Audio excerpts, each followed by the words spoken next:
Good afternoon. I'm Dan DeRose with 19 News, coming to you from our digital desk. It is time for Cuyahoga's Most Wanted. Every week, we partner with the Cuyahoga County Sheriff's Department as well as Crime Stoppers of Cuyahoga County to feature 3 fugitives who could be out there right now making us all a little less safe. Let's bring in, as we do every week, Detective Red Dyer with the Cuyahoga County Sheriff's Department. Detective, how are you today? Feeling great, Dan. How about yourself? Not too shabby. Let's talk about our partnership here. We do this for a reason, and we know it works. And why do you partner with Channel 19? Why are we getting the message out there to our viewers? Well, Dan, at Crime Stoppers, we recognize the value in the eyes and ears of our community. We'd like to involve the community in helping solve these crimes, bring justice to these victims, and it opens up the possibility for them to earn a potential reward, which we'll get into later. Money is a big motivator. Let's get to our first case, a rather lengthy list of charges being faced by Alex Ham. What do we know? Well, Dan, like you said, rather lengthy list of charges. What we know is Mr. Ham actually has 2 warrants with the Sheriff's Department. In 2021, he pled guilty to theft and aggravated theft and was placed on probation. However, he violated the terms of his probation and failed to appear for a court hearing, so naturally a warrant was issued for his arrest. In his most recent case, indictments state that he attacked the victim with a box cutter and strangled them. He actually has a criminal history, Dan, with the Sheriff's Department dating back to 2006, and he also has a warrant with the Seneca County Sheriff's Office for aggravated trafficking of drugs. Not somebody we want on our streets, Dan. It's approximately 5'7" and 180 pounds and was last known to be staying in the 800 block of East 105th Street in the city of Cleveland. We're going to get to our second case.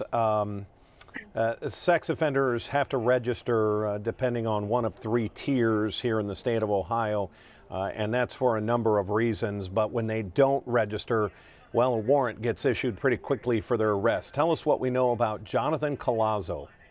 Well, Dan, Mr. Cazo is wanted for failing to verify his address with the Sheriff's Department, and this is a requirement due to his sex offender status. According to the Sex Offender Registry, the victim in this case was under the age of 14 years old, and I know how strongly our community feels about protecting our children.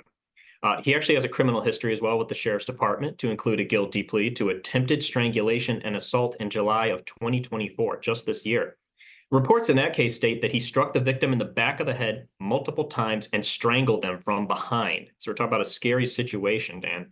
5'6" and approximately 186 pounds, and he was last known to be staying in the 3700 block of West 37th Street in the city of Cleveland.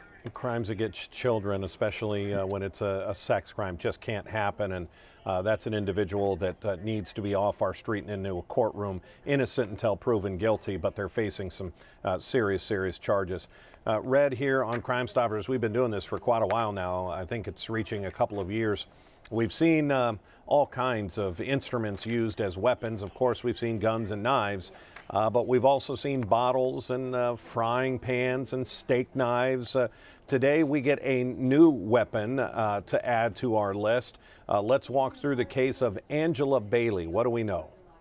Well, Dan, Angela has 3 probation violation warrants with the Sheriff's Department.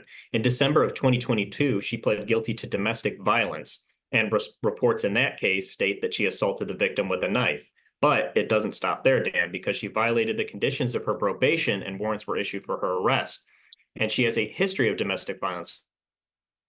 For example, in 2014, she pled guilty to domestic violence where reports state that she stabbed the victim in the stomach with a pointed comb, which caused injuries requiring treatment at the hospital. So, as you can imagine, very serious. She's approximately 5'4" and 166 pounds and was last known to be staying in the 900 block of Parkway Road in the city of Cleveland. I also wanted to note that she has warrants with Fairview and Cleveland Heights for driving while under suspension. Red, that's our 3 fugitives for the week. Let's start talking about why people should feel comfortable calling Crime Stoppers. I think this is why this program works, because nobody wants their name attached to a court file, a court case, and these fugitives find out, oh, this is the person who ratted me out. This is a person who told authorities where I was hiding. Why is that not an issue when we use Crime Stoppers? Well, Dan, as we discuss every week, we don't record phone calls, we don't take down your name or any personal identifying information, and we don't use caller ID. Every communication that you have through us is referenced through an anonymous tip number that's provided to you when you call. So your information is never exchanged with us, and ours is technically never exchanged with you.